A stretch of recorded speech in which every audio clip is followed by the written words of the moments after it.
बिस्मिल्लाहिर्रहमानिर्रहीम। अस्सलाम वालेकुम नाज़रीन, मैं हूं सैयद अनवारुल हसन और आप देख रहे हैं programme Dastak PTV news Islamabad studio से। नाज़रीन, गिलगित बल्तिस्तान के साबिक चीफ जस्टिस राना शमीम की जानिब से जो इंकशाफात किए गए और जो बयान हल्फी दिया गया है, इससे सियासी और सहाफ़ती हलकों में हलचल मची हुई है।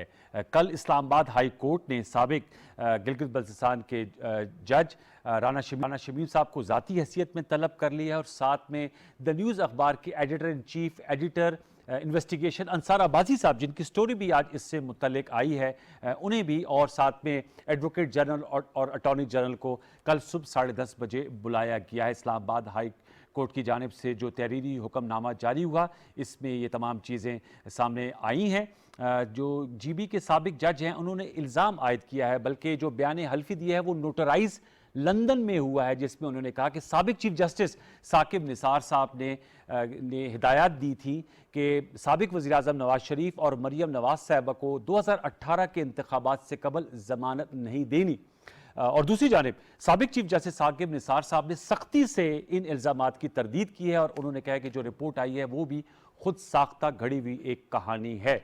इस हवाले से ज़रूर जानेंगे। लीगल मैटर है, लेकिन इस पर सियासी रद्द-ए-अमल भी आ रहा है। और आज वज़ीर-ए-आज़म इमरान खान साहब की सरबराही में जो तर्जुमानों का इजलास हुआ, उसमें ये मामला भी ज़ेर गौर आया और प्राइम मिनिस्टर इमरान खान साहब का ये कहना था कि नून लीग की एक तारीख रही है और रियासती इदारों पर हमलावर होने के हवाले से नून लीग की जानिब से भी रद्द-ए-अमल आया है। और साबिक वज़ीर-ए-आज़म शाहिद खाकान अब्बासी साहब ने प्रेस कॉन्फ्रेंस की और उन्होंने कहा कि एक तो इस मामले को पार्लियामेंट में उठाएंगे और दूसरा अदलिया से इस पर अज़ खुद नोटिस लेने का मुतालबा किया है। और ख्वाजा आसिफ साहब ने कहा कि मुशावरत कर रहे हैं कि राना शमीम साहब की जानिब से जो बातें सामने आई हैं उन पर जो है वो कानूनी कार्रवाई की जाए। तो इन नुकात पर हम गुफ्तगू करेंगे। एक मुतफर्रिक पैनल हमने तश्कील दिया है, इसके सियासी और लीगल पहलू है। ज़ाहिर बात है मामला अब सब जुडिस है तो उनसे खातिर रखेंगे। इस्लामाबाद हाई कोर्ट में कल इस पर पेशी भी होगी चीफ जस्टिस अतर मिनल्ला साहब की सरबराही में। जो मोअज़्ज़ज़ मेहमान मेरे ज्वाइन कर रहे हैं उनका तारुफ मैं आपसे करा देता हूँ। हमें DSNG लिंक पर ज्वाइन कर रहे हैं मेंबर कौमी असम्बली सदाकत अली अब्बासी साहब। पाकिस्तान तहरीक इंसाफ से आपका ताल्लुक है, आपका बहुत शुक्रिया सदाकत अली अब्बासी साहब कि आप हमें ज्वाइन कर रहे हैं। स्टूडियोज में मेरे साथ शरीक गुफ्तगू हैं मेंबर कौमी असम्बली कैसर शेख साहब, आप नून लीग से आपका ताल्लुक है, सीनियर पार्लियामेंटेरियन है। Sir, thank you so very much for joining us. और हमें ज्वाइन कर रहे हैं स्टूडियोज में अदील वड़ाइच साहब, जवान साल सहाफ़ी हैं, सुप्रीम कोर्ट हाई कोर्ट पे काफ़ी अरसे से इनकी ग्रिप है, रिपोर्टिंग करते हैं और अब अपना शो भी होस्ट करते हैं पब्लिक न्यूज़ पे। अदील वड़ाइच साहब, आपका भी बहुत शुक्रिया। तीनों मोअज़्ज़ज़ मेहमानों को फॉर्मल वेलकम। मैं गुफ्तगू का आगाज़ अदील आपसे शुरू कर लेता हूँ, क्योंकि ज़ाहिर बात है मुझे मालूम है सदाकत अब्बासी साहब और कैसर शेख साहब का अपना एक बयानिया होगा। आपसे मैं जानना चाहूँगा, ये जो अब चीज़ सामने आई है, ज़ाहिर बात है इस पर नोटिस तो ले लिया गया इस्लामाबाद हाई कोर्ट को, आप को तो मालूम है कि हदूद क्या तय होती हैं। बताइएगा इस बयान हल्फी को देखकर नोटराइज जो किया गया लंदन में, आपके क्या तासुरात हैं टू स्टार्ट विद? देखें जी, मैं तकरीबन 11-12 सवालात हैं जो मैंने इस पे लिखे हैं कि ये सवाल उठते हैं ये बयान हल्फी सामने आने के बाद। राना शमीम साहब वाला जो बयान हल्फी आया, इसमें कि ये जो वाकया है जब ये हुआ और जज साहब की रिटायरमेंट 2018 में हो जाती है अगस्त में, राना साहब की रिटायरमेंट के 3 बरस बाद इसको क्यों इस तरह मंजरेआम पे लाया गया, बल्कि 3.5 और एक ऐसे वक्त पे इसे मंजरेआम पर क्यों लाया गया जब मरियम नवाज साहिबा की 2 रोज बाद अपीलों पर समात है इस्लामाबाद हाई कोर्ट में 17 नवंबर को, और 3-3.5 बरस बाद इनको याद आया। ये मैं सवालात उठा रहा हूं और राना साहब जो हैं वो जाहिर है उन्होंने अगर ये बात की होगी, दुरुस्त बातें भी हो सकता है की हो इसमें, लेकिन ये वो सवालात हैं जिनके जवाब आने वाले दिनों में इनको देने होंगे मुख्तलिफ फोरम पे, क्योंकि वो जाती हैसियत में तलब है, कल वो जाती हैसियत में तलब हैं, वो आएंगे, ये भी सवाल है, और आकर जो उन्होंने बातें की हैं उनको सब्सटेंशिएट करेंगे, ये भी उनका इम्तिहान है। फिर जज साहब ने किस मकसद के लिए बयान हल्फी दिया, क्योंकि बयान हल्फी कोई इदारा मांगता है, खुद से तो नहीं कोई बयान हल्फी लेके जाता, फिर ये किसको दिया गया सबसे पहले, ये दूसरा सवाल है। फिर ये बयान हल्फी क्या नून लीग इसे अदालतों में रिलीफ के लिए इस्तेमाल करेगी? अगर इसे अदालतों में रिलीफ के लिए इस्तेमाल करेगी तो फिर सवाल उठेगा क्या ये कोई प्लांटेड चीज तो नहीं थी? फिर एक और सवाल ये है कि अभी राना साहब क्यों नहीं बता पा रहे कि ये हलफनामा कब और किसे दिया, क्योंकि आज उन्होंने एक निजी टेलीविजन से बात करते हुए कहा अभी नहीं मैं बताऊंगा कि मैंने कब और ये किसे दिया। ये वैसे 10 नवंबर को तो आया, लेकिन ये 10 नवंबर से लेकर आज तक की तारीख में ये किसे दिया, ये अचानक कैसे आ गया मंजरेआम पे? ये सवाल है ना, क्योंकि अदालती जुबान में ये पूछा जाता है कि ये ओरिजिनेट कैसे हुआ, या आज अदालत में भी ये चीज जो है जेरे बहस आई। फिर इसमें कहा एक और सवाल जो है वो ये है कि बयान हल्फी लंदन जाकर ही क्यों दिया गया, इसको नोटराइज लंदन जाकर ही क्यों करवाया गया। फिर एक सवाल ये है कि क्या ये एक इत्तफाक है कि वही जो नोटरी पब्लिक है मियां साहब के डॉक्यूमेंट्स को भी वो अटेस्ट कर रहा है लंदन में और इनका भी वही नोटराइज कर रहा है? क्या नोटरी, ये इत्तफाक हो सकता है? हो सकता है ये इत्तफाक, लेकिन इसका जवाब तो देना चाहिए उन्हें। फिर राणा साहब जो हैं क्या अदालत में पेश होकर ये साबित करेंगे जो उनके जो एलिगेशन उन्होंने लगाए हैं? ठीक है। फिर जिन जज साहब को कॉल करने का इल्जाम है, ये बड़ा इंपॉर्टेंट सवाल है, वो तो जुलाई 2018 में ये मामला सुन ही नहीं रहे थे। जिनका नाम बयान हल्फी में लिया गया है वो ये मामला सुन ही नहीं रहे थे, वो इस बेंच का हिस्सा ही नहीं थे, वो तो बाद में इसका हिस्सा बने। ठीक। फिर एक और मामला कि जो पार्लियामेंट में जेरे इल्तवा केसेस पर चूंकि बहस नहीं हो सकती, आइन का आर्टिकल 68 आप पढ़ें, उसमें लिखा है कि सुप्रीम कोर्ट और हाई कोर्ट के किसी जज के कंडक्ट पर आप बात नहीं कर सकते। नून लीग जाहिर है उनका प्लान है, आज शायद खाकान अब्बासी साहब ने भी कहा है कि हम इसको पार्लियामान में लेके जाएंगे, तो क्या अब इसे पार्लियामेंट में किस तरह डिस्कस किया जाएगा? पनामा केस में आपने तो ये कहा था कि जो पार्लियामानी कार्रवाई अदालत में नहीं डिस्कस हो सकती, जब आपने कहा हुजूर ये हैं वो जराए, तो आज जब आइन के आर्टिकल 68 के होते हुए तो इसका जवाब भी मेरा ख्याल है नून लीग से लेना चाहिए। हमें ले लेते हैं, ये आपने अहम नुकात उठाया। मैं सदाकत साहब आपके पास आता हूं, लेकिन चूंकि सवाल जाहिर बात है आपकी लीडरशिप से मुतल्लिक हैं।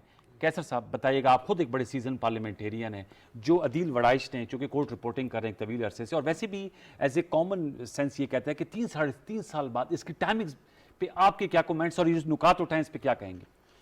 बिस्मिल्लाहिर्रहमानिर्रहीम।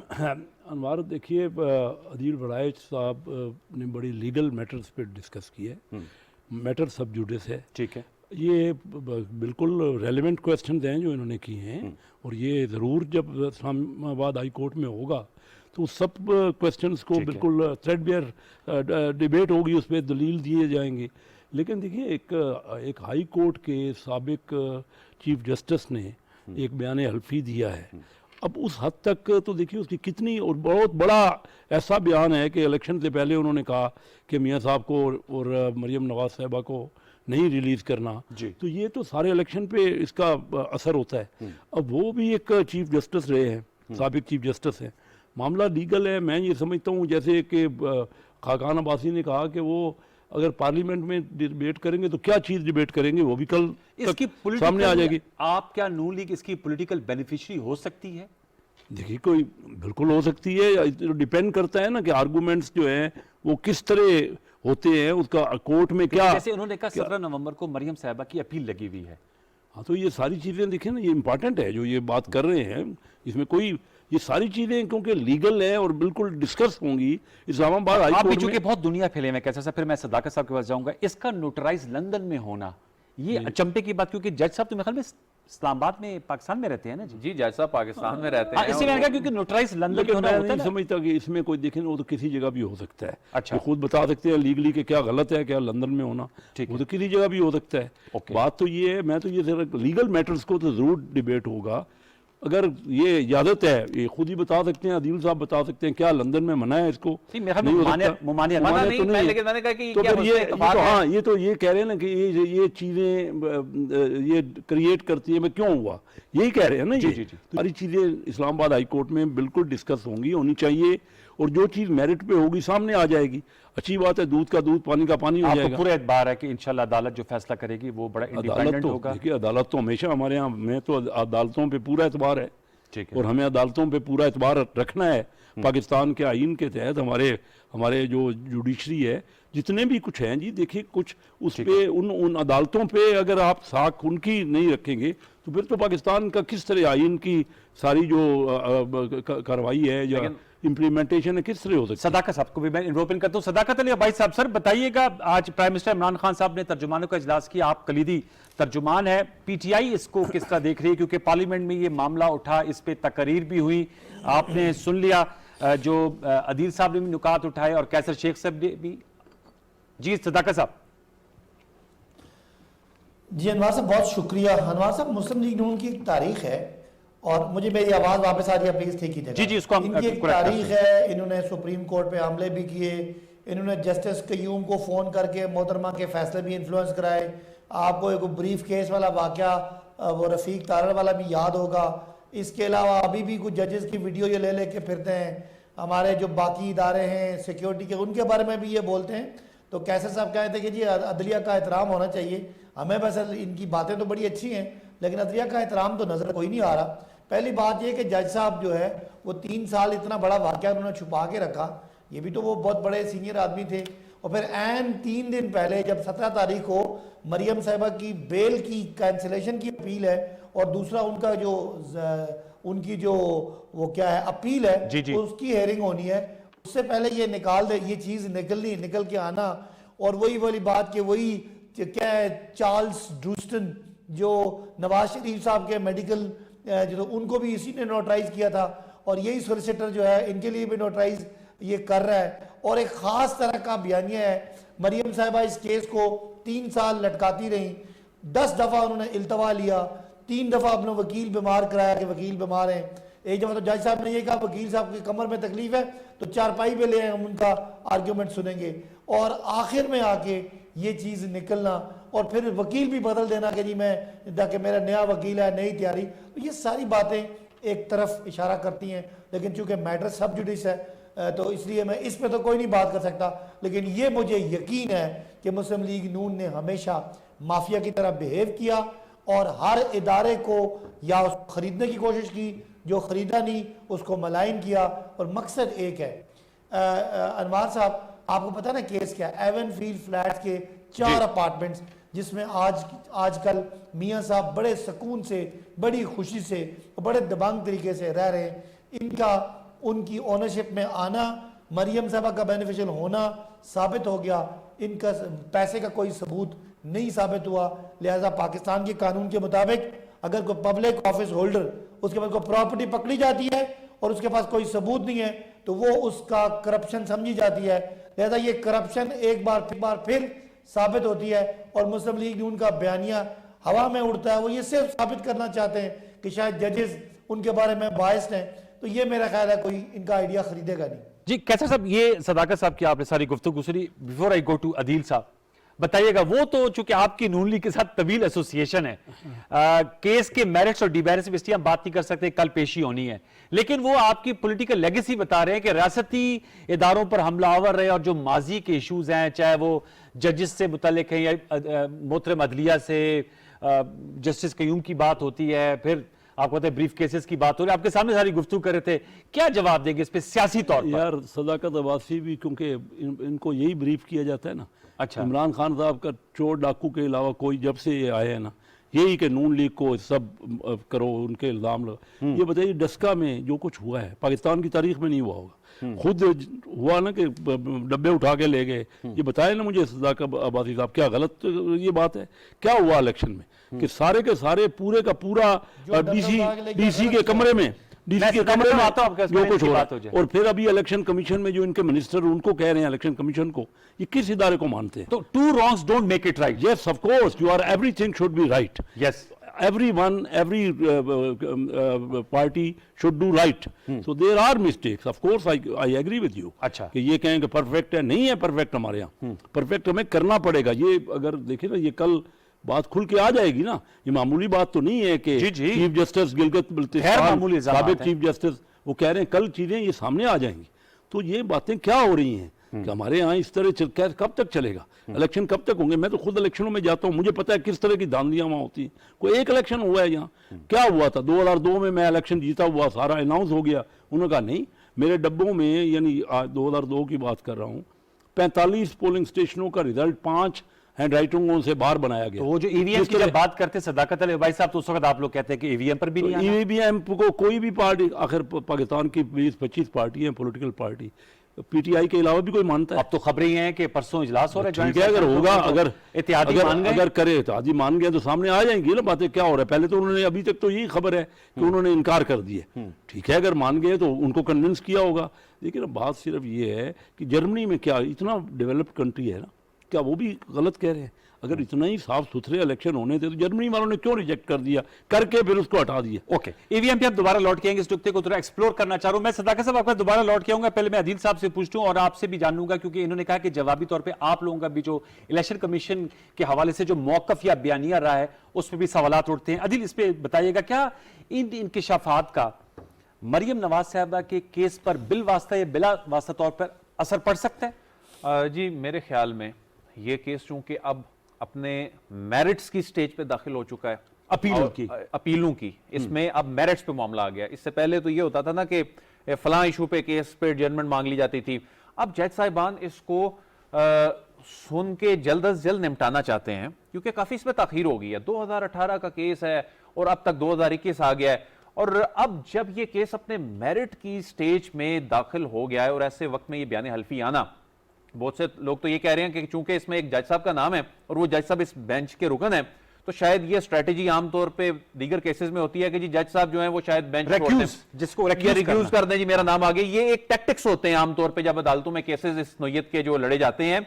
लेकिन अब चूंकि ये केस एक ऐसी स्टेज पे चला गया अनवार साहब कि अब जज साहब का इससे खुदा नखास्ता रिक्यूज करना या उन बेंच टूट जाना, या मैं खुदा नखास्ता इसलिए कह रहा हूं कि अदालती मामलात में हम मुदाखलत नहीं कर सकते, तो वो जाहिर है हमने तो इसको एक अगर एज्यूम भी कर रहे हैं तो इसलिए जरा सेफ वर्ड इस्तेमाल कर रहा हूं, तो वो अगर रिक्यूज करते हैं तो उससे बड़ा नुकसान पहुंचेगा और केस पूरी प्रोसीडिंग तवालत इख्तियार कर लेगा और वो केस मजीद तवालत इख्तियार करेगा, और यही शायद ये स्ट्रेटजी है इनकी लीगल टीम अच्छा, की। ये तो आपने स्ट्रेटजी बताई। मैं आपसे इससे जानना चाहूंगा कि आज मैं कैसर साहब भी बात कर रहे हैं और भी नून लीग के जो जोमा हैं वो जस्टिस अरशद मलिक की वीडियो की भी बात करते हैं। फिर मैं सुन रहा था अब इन जज साहब का साबिक, जैसे ये कह रहे हैं साबिक चीफ जस्टिस हैं, इनका बयान भी सामने आ जाना, क्या इस हवाले से आप कहेंगे कि इस चीज़ की, और आज शायद खकान अबाई साहब का कहना अब तो नोटिस ले लिया गया है, दूध का दूध पानी का पानी हो जाएगा। आप समझते हैं वैसे वंस फॉर ऑल हमारा इंतहाई मोहतरम इदारा है और मोहतरम जज साहबान है, ये सेटल होनी चाहिए ये चीजें? तो इससे पहले भी तो जज साहब और भी तो जज साहबान के बयान अरशद मलिक साहब की वीडियो का स्कैंडल आया, वो मामला केस के मेरिट्स को डिस्टर्ब नहीं कर सका। इससे पहले कतरी खत वाला मामला आया, हाँ, उसमें भी अदालत ने कहा आपको मनी ट्रेल देनी होगी, इसमें भी जज का बयान हल्फी सामने आ गया। ये मामला केस को डिले तो कर सकता है लेकिन केस के मेरिट्स पर असरअंदाज नहीं हो सकता। हाँ जी, और यही वजह है कि क्या पॉलिटिकल, चूंकि आप पॉलिटिकल एनालिस्ट भी हैं, politically can they benefit from it, या किसको ये बेनिफिट कर सकती है सूरत हाल? पॉलिटिकली ये बज़ाहिर तो ऐसा लगता है कि ये नून लीग शायद चाह रही थी कि उसको बेनिफिट करे, मैं इल्जाम नहीं लगाता, लेकिन अगर ऐसा सोचा गया है तो ये बाउंस बैक कर गया।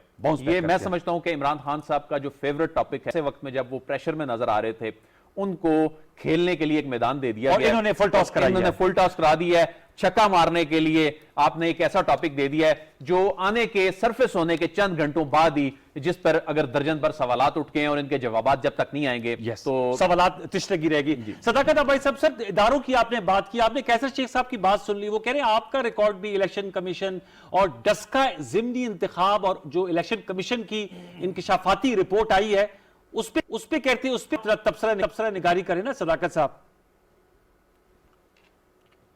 देखिए, अगर कोई इलेक्शन कमीशन के मामलात हैं तो इसीलिए हम इलेक्टोरल रिफॉर्म करना चाहते हैं। हमारा एतराज़ ये था कि जब सुप्रीम कोर्ट ने कह दिया था कि आप टेक्नोलॉजी का इस्तेमाल करें, तो सेनेट इलेक्शन में इलेक्शन कमीशन ने नहीं किया और लोगों ने पैसे दिए और पैसे देते हुए यूसुफ रज़ा गिलानी के बेटे पकड़े गए। हमारा वो उस पैराए में एतराज़ है और हमारा ये ख्याल है कि हम उसको रिफॉर्म करना चाहते हैं। सर वो जो नोटिस मिले हुए हैं सर, उस पर बाकायदा कहा गया कि नोटिस के साथ वज़रा के साथ काबीना जाए और लोग इज़हार यकजहती के लिए जाएं सर, वो भी तो बात आई ना सामने। देखिए, इलेक्शन कमीशन भी काबिल एहतराम इदारा है, लेकिन सुप्रीम कोर्ट जो सारे इदारों का, अगर इलेक्शन कमीशन भी किसी को एतराज़ होगा तो सुप्रीम कोर्ट जाएगा, तो सुप्रीम कोर्ट के इदारे को और हाई कोर्ट के इदारों को इस तरह टारगेट करके मलाइन करना और उन लोगों करना जो इन इदारों से सजा याफ्ता हैं। नवाज शरीफ साहब और मरियम साहिबा कोई मुल्जिम नहीं है, मुजरिम डिक्लेयर हो चुके हैं। और दूसरी बात जो मेरा सवाल है, असल इल्ज़ाम जो ये गुड मुड करना चाहते हैं वो ये कि ये जो एवनफील्ड फ्लैट्स हैं इनके बारे में फैसला गलत आया, मियां नवाज शरीफ साहब इनका ख्याल है मासूम है, तो मुझे कैसे शेख साहब बता दें कि वो जो फ्लैट मियां साहब के थे जिनके बारे में मरियम साहबा ने कहा था कि वो मेरे नहीं है, मेरी तो लंदन में क्या पाकिस्तान में भी कोई प्रॉपर्टी नहीं है, जब वो उनके बेनिफिशियल ओनर मान चुकी हैं अपने आप को, अब उनके पास क्या सबूत है कि वो पैसा कहां से गया, उसकी मनी ट्रेल क्या है? तो ये तो बात सामने आ गई ना। अगर मियां नवाज शरीफ को सजा मिली थी तो वो ठीक मिली थी। आज अगर आप अदलिया पे हमला करना चाहते हैं, और जिस तरह अदील साहब ने बताया कि ये 3 साल पहले जो जज साहब सुन रहे हैं केस 17 तारीख को, ये तो उस बेंच का हिस्सा ही नहीं थे। तो इनको मलाइन करने सदाकत साहब, आप जो है वो इस पे कन्विंस है कि ये नून लीग ने, ये राना शमीम साहब का इंडिविजुअल एक्ट नहीं है? आप समझते हैं इसके पीछे नून लीग खड़ी है? देखिए, बजाय तो ऐसे ही लग रहा है कि ये नून लीग खड़ी है, बिकॉज अगर जज साहब का कोई खुद जमीर किसी बात पे जाग गया था तो वो क्यों मरियम साहबा के केस के डिले कराने के बाद, इल्तवा लेने के बाद, एडजर्नमेंट्स लेने के बाद, जब सारी एडजर्नमेंट्स खत्म हो गई और 3 दिनों बाद उनको शायद पता चल गया होगा कि वो उनकी मियां साहब की तो अपील रिजेक्ट हो गई है, उनकी अपील रिजेक्ट होने वाली है और उनकी शायद जमानत भी कैंसिल हो जाए, तो ये आने की टाइमिंग भी तो आप देखें ना। और दूसरी बात ये कि शायखा खान साहब और इनका निकल के उस रिपोर्ट के ऊपर प्रेस कॉन्फ्रेंस कर देना और इनका बयानिया बनाना कि हम जी बरी हो गए, मियां साहब को जनाब यानी जजेस को बदनाम करके, तो मियां साहब जो सजा याफ्ता हैं उनके लिए कोई रास्ता निकालना चाहते हैं। तो ये बड़ी वाज़ेह बात है और मैं समझता हूँ कि कोर्ट ने बड़ा बिल्कुल ठीक ये एक कॉग्निजेंस ली है और ये इनको सजाएं होनी चाहिए, ताकि वंस एंड फॉर ऑल अदालतों का मजाक उड़ाने वाले, अदालतों को फोन करवा के सजाएं दिलाने वाले, अदालतों पे हमले करने वाले, अगर उनको सजा नहीं मिलेगी तो इसी तरह अदलिया फैसले करते हुए उन पर यह शायद खौफ हो कि पता नहीं कल किसी बड़े आदमी के खिलाफ फैसला देंगे।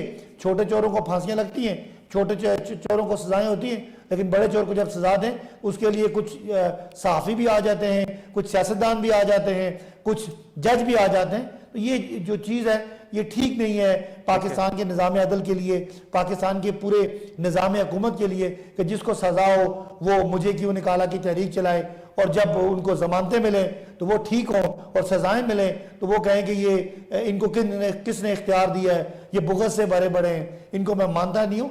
मेरा ख्याल है ये किसी जमहूरी मुआशरे में ये चीज है, ये आप आम रुकावट है। सदाकत साहब मेरे साथ रहेगा, एक छोटा सा वक्फा लेते, वक्फे बताएंगे तो मैं जरा ईवीएम पे भी आपका मौका लेना चाहूंगा, क्योंकि खबर ये है कि शायद ज्वाइंट सेशन आप लोगों ने बुध को तलब कर लिया है और उधर से पास हो जाएगा, क्योंकि कुछ खबरें आ रही थी कि आपके जो एलाइज हैं ऑन बोर्ड नहीं है। तो मैं आपसे जानना चाहूंगा, यू इन्फॉर्म्ड पर्सन, कि अब तमाम एलाइज ऑन बोर्ड हैं और आप लोग जो ये करने जा रहे हैं तो 8 वोटों का फर्क बताया जाता है, हुकूमती इत्तेहाद और अपोजिशन का सेल थ्रू कर जाएंगे। एक चैलेंज होगा, एक छोटा सा वक्त लेते हुए वक्फे के बताएंगे तो इस मौजू पर भी गुफ्तगू करेंगे। और कैसर शेख साहब से मैं जरूर जानूंगा कि ये क्या जो फुल टॉस थी या जो आपकी बॉल थी, क्या ये बाउंस बैक हो गई है मूव, जैसे अदील ने कहा? इस हवाले से भी जानेंगे एक वक्फे के बाद। वक्फा ले लीजिए।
Welcome back. कैसा शेख साहब, पहले इस पे जरा कमेंट ले लें, उसके बाद फिर अभी move on to electoral reforms. जो अदील ने भी कहा कि ये मूव लगता है बाउंस बैक कर गई है, और प्राइम मिनिस्टर इमरान खान साहब ने आज बयान भी दे दिया है। तो आप समझते हैं कि ये पॉलिटिकली आपको बेनिफिट किया है, या इसने पॉलिटिकली आपको दोबारा कंट्रोवर्सी में डाल दिया है? वो दोबारा माजी की याद बात आ जाती है। पॉलिटिकली तो सीधी सीधी बात है जी कि एक साबिक चीफ जस्टिस ने कहा है कि मेरे से ज़बरदस्ती कराया गया। अब उनका बयान हल्फी है। उन्होंने कहा मैं मौजूद था और फोन किसी को किया, उनसे नहीं। वो तो जीबी के चीफ जस्टिस थे ना। जीबी के चीफ जस्टिस किसी को फोन कर रहे थे तो ये कहा गया, चीफ जस्टिस साहब का नाम लिया और बयान हल्फी दिया। अब बात ये है कि बाउंस बैक कह रहे हैं, अब सामने अदालत में सामने आ जाएगी। मैं तो ये कह रहा हूँ जो डस्का का इलेक्शन हुआ है उससे ऊपर भी कोई सबूत रह गए हैं। ये तो बात की बातें हैं ना, ये ज़रूर ये होगा, अदालत में डिस्कस होगा। डस्का में तो क्लियर कट सारा हुकूमत ने करवाया ना। डीसी किसके तहत होता है? हुकूमत का नुमाइंदा है ना जी। और ये सारा कुछ हुआ, उसमें टोटल सारा फ्रॉड हुआ है उस इलेक्शन में, और डब्बे उठा के चले गए। अब उसके बाद आप देखिए, मैं ये कह रहा हूँ कि ये जो ईवीएम पे अगर आप आएंगे जी, मैं आ गया हूँ, आप बात कीजिए। तो ये तो मैं ये आपने कहा जर्मनी में फेल हो जी, वो मैं ईवीएम पे बात कर रहा हूँ कि वो तो काफ़ी डिस्कशन हुई है, और इनके जो अलाई थे वो नहीं मानते थे। कल ही मैं ओसामा MQM के ओसामा उसकी बात सुन रहा था कि क्यों नहीं भाई इसका पायलट प्रोजेक्ट अभी तक किया गया। तो 135 में शायद फैसला करना है ना। दूसरे को जो भी इलेक्शन हुए, कोई वोकला का इलेक्शन हुआ या और जो इलेक्शन हुए, अभी जो ज़िमनी इंतखाब होना लाहौर के, वो तो अभी करेंगे ना, वो शायद उसमें ईवीएम इस्तेमाल हो जाएगा तो उसके बाद उसका रिजल्ट आएगा ना। ये तो उससे पहले अमेंडमेंट कराना चाह रहे, तो ये करना चाहिए था ना कि पायलट। लेकिन मैं आपको जो बताऊं, असल मसला ये दिखाया जा रहा है, ईवीएम अपनी जगह पे बड़ी इंपॉर्टेंट चीज़ है, लेकिन इससे बहुत ज़्यादा इंपॉर्टेंट जो अमेंडमेंट नैब की करवाई जा रही हैं, और जिसमें स्टेट बैंक के गवर्नर को पाकिस्तान का खुद मुख्तार बनाया जा रहा है। प्राइम मिनिस्टर आपका जवाबदेह है सबके सामने और अकाउंटेबल है, और नैब उसको चेक भी कर सकती है। ये जो स्टेट बैंक का गवर्नर है, जो हम अमेंडमेंट कर रहे हैं, IMF ने जिसके लिए हमारा रुका हुआ है, सारी हमारा जो उन्होंने देनी है, आपको लोन देना है, किस्त जो देनी है, जो किस्त देनी है, $6 बिलियन की जो ट्रांच दी है, उसके लिए उन्होंने ये कंडीशन लगाई है कि आप स्टेट बैंक के गवर्नर को पूरा खुद मुख्तार बनाएं। यानी जो इंटरेस्ट रेट वो रखना चाहे, जो डॉलर का रेट वो रखना चाहे। As a economist cum politician State Bank की ऑटोनॉमी में बिलीव करते हैं, आप समझते हैं? नहीं, स्टेट बैंक किसी का जिम्मेदार, ये कह रहे हैं ऑटोनॉमी का मतलब ये तो नहीं है कि उसके बाद जवाबदेही नहीं हो सकता। अगर वो तो देखिए प्राइम मिनिस्टर जवाबदेह है। जी, आप एक बाहर से लाए हुए जो पाकिस्तान का इलेक्टेड भी नहीं है, उसको पाकिस्तान का इख्तियार दे रहे हैं। चलिए, तो और ये जो MQM, मैं आपको बताऊं, ये MQM वगैरह, क्योंकि जो महंगाई अभी देखिए आज $176 हुआ है, तो पिछले 4-5 महीने में 153 से 176 हो गए, हमने 120 पे छोड़ा था। उसी की वजह से महंगाई हो रही है, और भी वजूहत है, इंटरनेशनल भी महंगाई है। तो ये क्या MQM मान लेगी शहरी इलाकों में सबसे ज़्यादा तनख्वाहदार जो तबका है उनका, कराची में मैं रहता हूँ, MQM नहीं ऑन बोर्ड आएगी? नहीं, अगर आएगी तो उनको क्या कहा गया, क्या बार्गेन हो रही है, उनकी क्या बातें मानी, क्योंकि वो नहीं थी ना। आप क्या करेंगे? वो तो उनकी मैं समझता हूँ किसी सूरत में पाकिस्तान की खुद मुख्तारी पे सवाल है। क्या अपोजिशन इनको डिफीट कर पाएगी ज्वाइंट सेशन में? ये तो अब देखिए ना, वोट का वहाँ अक्सर आप लोग के बंदे भी नहीं होते ना। पिछले बार ज्वाइंट सेशन था तो उसमें बिलावल भुट्टो जरदारी ने बड़ी गोलाबारी की थी आप लोगों पर। नहीं थे, कुछ बंदे नहीं थे हमारे, 7-8 बंदे मुस्लिम लीग के नहीं थे। इस बार भी अभी देखिए ना, ये अभी आई जो प्राइवेट मेंबर डे पे बिल आए, तो हुकूमत के बंदे नहीं थे। हाँ, ये तो अभी हमने उनको दो जगह डिफीट हुई है, और उसी वजह से फिर वो अब दोबारा उसको बुलाया जा रहा है। इसलिए इस पे हर कोई अपने अपनी तैयारी कर रहा है जी, हर कोई अपने अपने मेंबरों को बुला रहा है। पॉलिटिकल स्पीकिंग, इस पे पोस्चरिंग होगी ज्वाइंट सेशन में, और क्या गवर्नमेंट के लिए स्मूथ सेलिंग आपको नजर आ रही है? जो इन्होंने इश्यूज बताए MQM को या EVM या स्टेट बैंक को, MQM से कोई खतरा नहीं है, हुकूमत को काफ लीग से कोई खतरा नहीं है, इत्तेहादियों से, यानी इनके मुतालबात भी कोई इतने बड़े इश्यूज नहीं थे। खुद मेरी भी इनके जब लोगों से बात हुई है तो उन्होंने भी कहा है कि हमारे ऐसे कोई कंसर्न नहीं है जो दूर नहीं किए जा सकते, और वो हो गया ही दूर। जो हुकूमत को सबसे बड़ा इशू है वो खुद अपने अरकान से, अपने अरकान को पूरा करना मसला है। पिछले जो कौमी असम्बली के इजलास हुए उनमें तो कोरम नहीं पूरा हो रहा था, आज भी काफी सवालात और ये देखें कि जो 2 बिल, यानी इससे पहले जो ज्वाइंट सेशन 11 को रखा गया था, उससे 2 दिन पहले 2 बिल जो हैं उन पे सुबकी का सामना जो है ये कोई मामूली बात नहीं है। तो अपने अरकान को एंगेज करना ज्यादा बड़ा चैलेंज है। ओके, और इत्तेहादियों के हवाले से इतना बड़ा चैलेंज नहीं है। जहां तक मामला EVM के हवाले से, ये इतना बड़ा इशू नहीं था। वो कह रहे थे कि हमें आप ब्रीफिंग तो दें इस पे, और हुकूमत में इसमें ब्रीफिंग के हवाले से इसमें कोई शक नहीं है, बहुत सी कमियां कोताहियां रह गई थी। इलेक्शन कमीशन का भी यही शिकवा था कि जल्दी किस बात की है, जो जल्दी करने का जब वक्त था उस वक्त मामला पार्लियामेंट में लेके नहीं आए, 2 साल तो रिपोर्ट पड़ी रही। अब आप कह रहे हैं कि जल्दी जल्दी कर लें, और ये मामला मेरे ख्याल में यहां तक नहीं रुकेगा। ये मामला, इसमें कुछ ऐसी अमेंडमेंट्स हैं अनवार साहब जो आगे जाकर, जिसमें खुद हुकूमत यह समझती है कि 8 शिकें ऐसी हैं जिस पे प्राइम मिनिस्टर साहब खुद एग्री कर गए थे कि ये शिकें इसमें से निकलनी चाहिए। किस में से?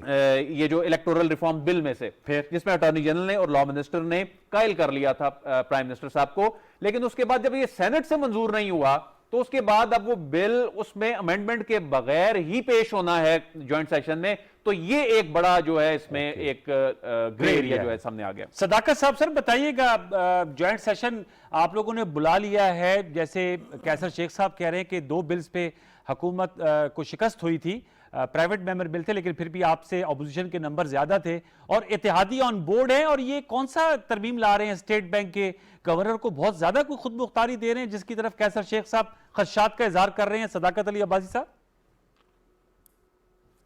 अच्छा, 3-4 सवाल हैं। एक तो बुध को 2 बजे इजलास बुला लिया है। अच्छा, बुध को बुला लिया है, जिसमें ये चीज़ें जो हैं ये सारी उसमें नज़र आ जाएंगी, उसमें ये स्टडी होगा।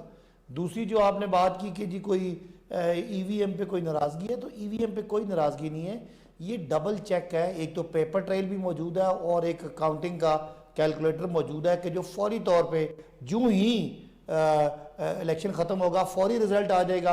अगर किसी ने कोई एतराज़ किया तो बाद में वो पर्ची भी उसके साथ मौजूद होगी। और मुझे समझ नहीं आ रही कि मुस्लिम लीग नून कौन सा राग अलाप रही है कि 21वीं सदी के 21वें साल में इनको आज भी, यानी ये इनका ख्याल है कि टेक्नोलॉजी इतनी कमज़ोर है कि कैलकुलेटर गलत कैलकुलेशन करेगा और लोग उसको जाने देंगे। ये ऐसी और आरटीएस के डसे हुए हैं कहते हैं हम लोग, कोई इनके मुताबिक कोई ना समझ है। आरटीएस जो है वो ऑनलाइन था और आरटीएस से रिजल्ट पे कोई फर्क नहीं पड़ना था। मैं शाह साहब आपको चैलेंज करता हूं कि RTS was just an SMS, ये व्हाट्सएप तरह का सॉफ्टवेयर था, उसका कोई ताल्लुक नहीं था इलेक्शन दादली से। लेकिन बहरहाल वो स्लो हो गया, उससे रिजल्ट स्लो हुए, इसका तो ताल्लुक ही नहीं है। ये तो फौरी तौर पे रिजल्ट उधर ही आ जाएगा और उसका पेपर ट्रेल भी है। अगर खुदा न खास्ता किसी जगह धांधली का वावेला होता है तो पेपर ट्रेल आप चेक कर लेंगे, हर वोटर को पता होगा उसने कौन सी पर्ची डाली है और वो उसके हाथ में आ जाएगी। ये तो ऐसी एक ला हासिल गुफ्तगू है। रही बात ये कि हमारे जो एलाइज हैं वो ज़ाहिर है सियासी पार्टियाँ, उनके सियासी मकासद भी होते हैं और ज़ाहिर है एक पॉलिटिकल बार्गेन भी होता है इस सारे मामलात में। लेकिन ये बात ऐसे ही दीवाने का ख्वाब था कि हमारे एलाइज हैं और हम उनको नाराज़ करके उनको इनकी तरफ भेज देंगे और ये मज़े से अदम एतमाद पेश करेंगे, घिसे पिटे लोग, और हम जो है ना वो अदम एतमाद करा के घर आ जाएंगे। ये वो हैं जो हर सर्दियों में आते हैं और यहाँ से शर्मिंदा होकर वापस चले जाते हैं। 2009 में भी आए, 2019 में भी आए, 20 में भी आए, 21 में भी आए, और हमें आज या 21 में आना है सर, आए नहीं, अभी आना है साहब, 21 में आना है अभी। मैं कह रहा हूँ, मैं वो 3 दफा तो आ चुके हैं ना। हाँ। तो ये आएंगे और इनके आने का किसको डर है? क्योंकि इनके पीछे आवाम तो है नहीं। आवाम ये दवाई इस्तेमाल कर चुके हैं 35 साल, और सवाए बदहजमी के, सवाए करप्शन के, मनी लॉन्ड्रिंग के, बिजली के महंगे मंसूबों के, किकबैक्स के, इनके पास कुछ भी नहीं है देने को। तुम बिल्कुल रेस्ट एश्योर। सर तो आप स्टेट बैंक के सदर के हवाले से बताइएगा सर, वो तरमीम कौन सी ला रहे हैं जिसपे बहुत से बकौल कैसर शेख साहब के बहुत से इख्तियारात मिल जाएंगे? जो इन्होंने खुद पहले अनवार साहब पूरी कैबिनेट ने करके भेज दिया, जो आईएमएफ ने कहा कि, और जो पॉलिटिकल हुकूमतें हैं वो असल में मॉनेटरी पॉलिसी का मिस यूज करते हैं, वो बहुत ज्यादा पैसा प्रिंट कर लेते हैं, वो पॉलिटिकल ऑब्जेक्टिव के लिए इंटरेस्ट रेट को ऊपर नीचे करते हैं। इसलिए पूरी दुनिया ये समझती है कि सेंट्रल बैंक को और मॉनेटरी पॉलिसी को ऑटोनोमस होना चाहिए, उनके अपने टारगेट्स होने चाहिए। जबकि हुकूमतें इलेक्शन में ज्यादा खर्चे करते हैं, इंटरेस्ट रेट लो करते हैं, तो वो उस चीज से नुकसान होता है। लिहाजा मुझे समझ नहीं आ रही कि इनको ऑटोनॉमी के बारे में क्या शिकायत है। मुझे अकाउंटेबल होने से शिकायत है कि उसको कौन पूछेगा, उसका कौन जवाबदेही करेगा। देखें, सेंट्रल बैंक को लगाने वाला जवाब दे, इनको एक अकाउंटेबल होना चाहिए गवर्नर स्टेट बैंक को। आखिर ये प्राइम मिनिस्टर के अकाउंटेबल नहीं, प्राइम मिनिस्टर अकाउंटेबल, ये किसी प्राइम मिनिस्टर अकाउंटेबल है, कैबिनेट अकाउंटेबल है, पार्लियामान अकाउंटेबल है। मैं स्टेट बैंक किसी के तरह से गवर्नर की वो बात कर रहा हूँ, मुल्की पार्लियामेंट मफाद की के बात खिलाफ कर रहा हूँ। काम करेंगे तो वजीर आजम उसको बिल्कुल स्टेट बैंक के गवर्नर को वजीर आजम लगाते हैं, वो उसको हटा भी सकते हैं। उनकी ऑटोनॉमी, उनके फंक्शन की ऑटोनॉमी है, वो कोई इस तरह आईनी इदारा मैं नहीं है। अकाउंटेबल की बात कर रहा हूँ। ये बताएं ना कि वो किसी के अकाउंटेबल है ना, वो कह रहे हैं ना accountable। किसको अकाउंटेबल किसको है? ये अमेंडमेंट करवा रहे हैं कि वो अकाउंटेबल पेपर होगा ही पेपर नहीं। ये अमेंडमेंट में शामिल है, ये जो अमेंडमेंट हो रही है ना नैब की, उसमें शामिल है कि he will not be accountable to anybody. अगर उसके इकोनॉमिक टारगेट्स जो है शाह साहब, ये बड़ी लंबी गुफ्तगू है कि अगर मईशत के जो ऑब्जेक्टिव IMF ने कहा है कि कंफर्म करो, सब देंगे। सेंट्रल बैंक हासिल करने के, IMF ने हमें नहीं कहा, पूरी दुनिया को कहा है, और सारी दुनिया के मॉनिटर्स दुनिया का कोई मुल्क का स्टेट बैंक जो है वो गवर्नर अकाउंटेबल ना होना, ये बात नहीं है कहीं भी। मैं उसकी बात नहीं कर रहा जो आप मॉनेटरी पॉलिसी की बात कर रहे हैं। बात तो अकाउंटेबल की हो रही है। हाँ, आप करें ना, इसमें करें, मैं तो चुप हूँ, आप बात जवाब शाह दें। साहब, मेरा ख्याल है ये अमेंडमेंट आने दें, ये मुतमईन हो जाएंगे।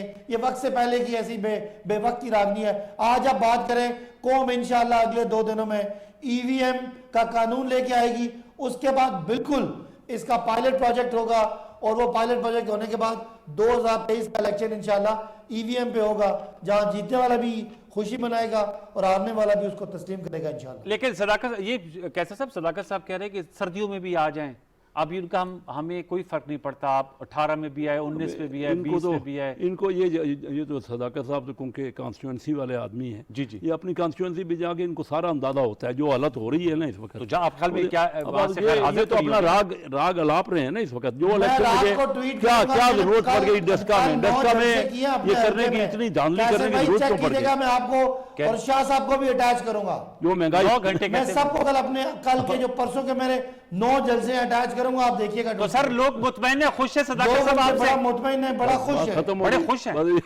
मुतमईन है, महंगाई में भी खुश है। इस्तकबाल करते हैं, तालियां बजाते हैं, ढोल बजा के वेलकम करते हैं। आप कहेंगे मैं रात को ट्वीट जो करूंगा। बनी हुई थी कि पाकिस्तान तहरीक इंसाफ से लोग खुश नहीं है, तो अभी असद उमर साहब ने बड़ा वैसे कामयाब जलसा किया है, लेकिन इसमें अनवर साहब कोई शक नहीं है। देखें, जो महंगाई है वो अपने अरूज पर है, लेकिन आज के दिन को देखें ना, सिर्फ आज का दिन प्राइम मिनिस्टर इमरान खान साहब के लिए जो मुसलसल ये अभी गुज़िश्ता चंद हफ्तों से प्रेशर में नजर आ रहे थे। किस चीज के प्रेशर? प्रेशर क्या था कि चीनी अचानक 50-60 रुपए शूट कर गई। 3 दिन में चीनी की कीमतें 50 रुपए गिरी हैं। वाकई ये बात तो सब ठीक कहते हैं कि ये कहीं नजर नहीं आता मीडिया पे, जब बड़ी तो सबने दिखाया। अच्छा, वो दिखाना चाहिए भी था, क्योंकि ये हुकूमतों पर चेक एंड बैलेंस होना चाहिए। लेकिन 3 दिन में 50 रुपए गिरी है। आज से फिर क्रशिंग का आगाज हो गया है, फिर शुगर मिल्स मालकान के साथ उनके मामला तय पा गए हैं, फिर पेट्रोल की कीमतों को आज बढ़ाने की समरी मुस्तरद प्राइम मिनिस्टर ने कर दी है। तो ये बेहतरियां, और इसमें मैं समझता हूं अपोजिशन का बड़ा अच्छा किरदार है। अपोजिशन एहतजाज की कॉल ना दे, अपोजिशन प्रेशर ना डाले, तो हुकूमत जो है वो फिर अपने कॉन्फिडेंस में फिर वो मेयर्स नहीं लेती जो अभी लेने पड़ रहे हैं। ये आपकी बात सही कि अपोजिशन को, तो कैसर साहब इसमें आपका भी हिस्सा है ना कि वो जो कह रहे हैं चीनी की कीमतें भी कम हुई हैं। चीनी की कीमतें, और पिछले बार मेरे साथ डिस्कशन में था, आपने कहा चीनी की कीमत कम ही नहीं हो सकती, वो कह रहे हैं 50 रुपए गिर गई है। देखे ना, क्रशिंग सीजन शुरू हुआ है, ये तो नहीं कि सीजन की बात हो रही थी कि ये कहेंगे फौरन कम हो जाएगी, जब आएगी प्रोडक्शन होगी ना उसमें तो। लेकिन आप कहें कि कितनी कम हो जाएगी, वर्ल्ड मार्केट से आप कम करके दिखाएं। तो चंद दिनों की बात देखें ना, डॉलर हुआ था 175 से 170 हुआ था, फिर 176 हो गया दूसरे दिन। आप मार्केट की फोर्सेस को नहीं रोक सकते। ठीक है, जब आपके पास डिमांड सप्लाई का जो मामला है वो चीज़ है, या दुनिया की प्राइसेस जो कमोडिटी प्राइसेस है उसी की प्राइसेस के तहत आपकी प्राइसेस होनी है। तो जो हालत हुई है, जो कुछ कर रहे हैं, देखिए ना 120 से 176 कर दिया। तनख्वाहें तो आपने बढ़ाई नहीं, तनख्वाह तो रुपए में दे रहे हैं आप, और चीज़ों की कीमतें डॉलर में हैं। अब बताइए क्या तनख्वाहदार तबके से पूछे ना, ये इन्होंने वेस्ट किया 120 अरब रुपए ये दे रहे हैं कि 30% वेस्ट तो नहीं होना कैसा सब, तो लोगों को मिलेगा ना, नहीं, मिले तो तब है ना, वही बात है, मिले। देखिए मैनेजमेंट में इतना आसान नहीं है कि छोटा छोटा दुकानदार भी उसी वक्त उसको डिस्काउंट दे देगा। बेहतर था कि तनख्वाह बढ़ा देते, 200 अरब रुपए लगते इनके, हर बंदे की परचेजिंग पावर बढ़ जाती, उसको बेनिफिट पहुंचता। असल में इनके मुशीर जो है ना, ये सदाकत अब्बासी बहुत समझते हैं, खुद प्रोफेसर है, ये मुशीर है ना? इकोनॉमिक्स के। ये मुशीर नहीं है ना, ये तर्जुमान है ना। ये यहाँ आते हैं टेलीविजन पे, इनसे पूछता कौन है? मैं सदाकत साहब ये क्या कह रहे हैं? इनका कोई कंसल्ट गलत मैं बात करता हूँ तो बोले, अभी कह दे कितनी बार इनकी प्राइम मिनिस्टर से बात हुई है? डेली आज भी मुलाकात हुई होगी सदाकत साहब, आपकी कोई नहीं सुनता। प्राइम मिनिस्टर साहब किधर मिलते हैं किसी को? अब भाई साहब बताएं कितने दिनों में मुलाकात हुई है? 1 घंटा मुलाकात हुई है। कोई जो इकट्ठी की मुलाकात हुई होगी, आपकी अलग हुई है मैं मुलाकात। आजिज बंदा हूं, मैं अपनी कोई वो बात नहीं करता, लेकिन बहरहाल ये रेलेवेंट नहीं है। रेलेवेंट ये है कि चीनी 45 रुपए सस्ती हुई है, और खबर देना इसलिए जरूरी है अनवार साहब कि अभी भी देहातों में कुछ लोग गरीब लोगों को लूट रहे हैं। सही कह रहे हैं। मैं ये कहता हूं मीडिया को, और जो आपका मेन स्ट्रीम मीडिया, उसको ये हेडलाइन चलानी चाहिए कि चीनी 40 से 45 रुपए सस्ती हो गई है, ताकि अगर कोई दुकानदार महंगी बेच रहा है तो उसके खिलाफ गरीब लोगों की बात करें। खाली चीनी की कीमत बढ़ाना ही आपका बताना ही आपका ड्यूटी नहीं है, कम हो तो भी बताना ड्यूटी है, ताकि आप आवाम की नुमाइंदगी कर रहे हैं तो आवाम को उस जो माफिया है, जो खासा माफिया कम हो गया है लेकिन अभी कारोबारी माफिया यहाँ पे है, उनसे लोगों को बचाया जाए। इसलिए ये अच्छी बात है। बाकी मेरी जात की बात है, मैं उस पर कमेंट करना मुनासिब नहीं समझता। जी जी, अदील साहब कुछ ऐड करना चाहते हैं? एक चीज ऐड मैं ये करना चाहता हूं कि इमरान खान साहब चाहे जो शुगर माफिया है या कोई भी माफिया है या आटा माफिया है, उससे निपटने में कामयाब हुए हैं या नहीं हुए, ये एक अलग सवाल है, लेकिन उनका ये नैरेटिव ये जरूर स्ट्रेंथन हुआ है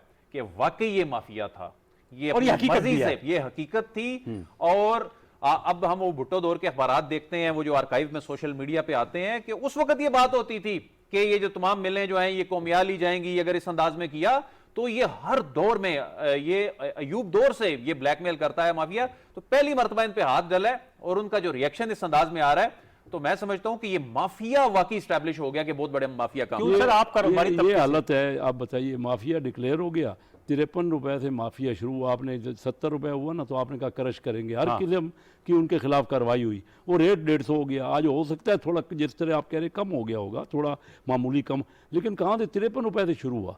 अब आप बताइए कि सिर्फ चीनी नहीं है, यहाँ तेल की कीमतें हैं, यहाँ एडिबल ऑयल है, खाने पीने का तेल जो है, लेकिन शेख साहब ये तो आप इकोनॉमी को बहुत अच्छे तरीके से स्टडी करते हैं, लेकिन एडिबल ऑयल की माफिया वाली बात है, मैं सिर्फ ये बिल्कुल गलत है। मैं बिजनेसमैन हूँ, मैं सारी ज़िंदगी 55 साल हो गए मार्केट मैकेनिज्म को जानता हूँ। माफिया कुछ नहीं होता। अगर माफिया इतना ही प्रॉफिट हो रहा है बीच में किसी को, हज़ारों लोग और क्यों नहीं आ जाते इस काम में? ये कहीं भी प्रॉफिट होता नहीं, फ्री मार्केट है।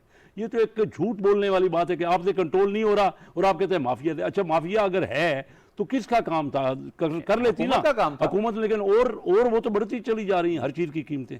माफिया कह देने से कुछ नहीं होता कि आप ब्यूरोक्रेट ने आपको मुंह में आपके एक जबान दे दी, आपने वो लफ्ज़ दे दिए, बिजनेसमैन के खिलाफ दे दिए। आज पहली बार नहीं हुआ, मार्शल लॉ दौर में भी कोशिश की गई कि सख्ती से या लोगों को पकड़ दकड़ करके या गोदामों में छापे मार के कीमतें कम कर लें। कीमतें इस तरह कम नहीं होती, इकोनॉमिक फैक्टर्स हैं। टुवर्ड्स द एंड, चूंकि प्रोफेसर साहब भी हैं, सदाकत भाई साहब इकोनॉमिक्स की, जी सदाकत साहब आने वाले दिनों में इंशाल्लाह हालात की बेहतरी की तरफ बढ़ेंगे और ये माफिया है नहीं है उसकी तो डिबेट चलती रहेगी। वैसे कार्टेलाइजेशन तो होती है, तो पूरी दुनिया का एक फिनोमेना है। सर क्या नवीद देते हैं आने वाले दिन